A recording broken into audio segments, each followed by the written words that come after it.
You're watching Breakfast Television on City TV. 31 degrees, the forecasted high for today. The weather is certainly heating up, and that usually means a lot of people will be trying to beat the heat by spending some time on the water, on the Bow and Elbow rivers. Pete Steenarts is here this morning talking water safety with us. Pete is the Assistant Deputy Chief with the Calgary Fire Department. Pete, thank you for coming in. And this is the time of year when people flood to the water, right? And they want to beat the heat when it gets super hot. And there's some common things that firefighters see, some good things and some bad, right?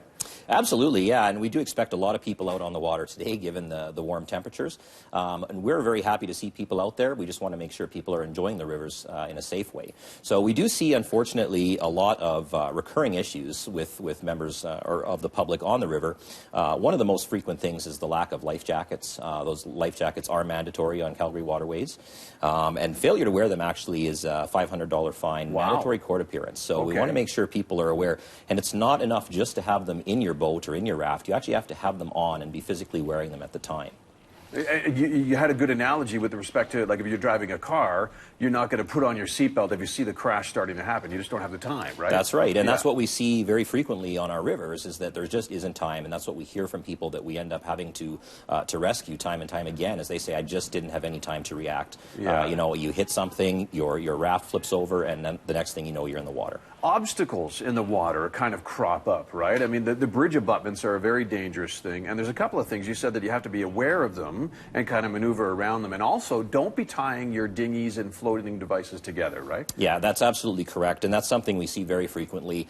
You know, larger groups together, they want to be able to stick together as a group, and we understand that. Unfortunately, the ropes and pieces that they tie themselves together with create a huge hazard. They can get hung up on bridge abutments, they can get hung up on rocks, other debris. The river also is ever-changing, depending on weather conditions and what have you. You never know from one day to the next what it's going to look like in certain areas. So commonly, people do get hung up with those ropes, so we say make sure you're independent in your vessels and giving yourself good clearance around bridge abutments. The water brings a lot of power with it, and if you get pushed up against a bridge, you're not going to be able to get out of that. No, you won't, okay? And it goes without saying that obviously no alcohol, no drugs to be consumed while you're on the water. Can you give us a quick, because I know a lot of people, I've been in the store for my kids and stuff looking for life jackets and that type of thing, and there's some specific things you wanted to highlight when I'm considering buying this, right? And okay, say, like, I mean, I'm obviously a little bit larger than my wife, and we're larger than our children, and that comes into play when you choose a life jacket, right? Yeah, it absolutely does, and critical to having a proper fitting life jacket is making sure that you're following all of the directions on it and checking for the manufacturer's sizing. Just inside, okay. So inside, usually up here or on the inside, you're going to see a label like this. Children's are usually sized by weight, and adults are usually sized by chest size. So we encourage people to make sure that they're following all the directions, that they're looking to make sure they have the correct one. When you go to put it on, make sure that you're doing up all of the straps, all of the buckles. All of the buckles. Absolutely. Don't leave them, you know, half done up kind of thing. So this has a zipper and this has 3 buckles. You want to make sure those are all done.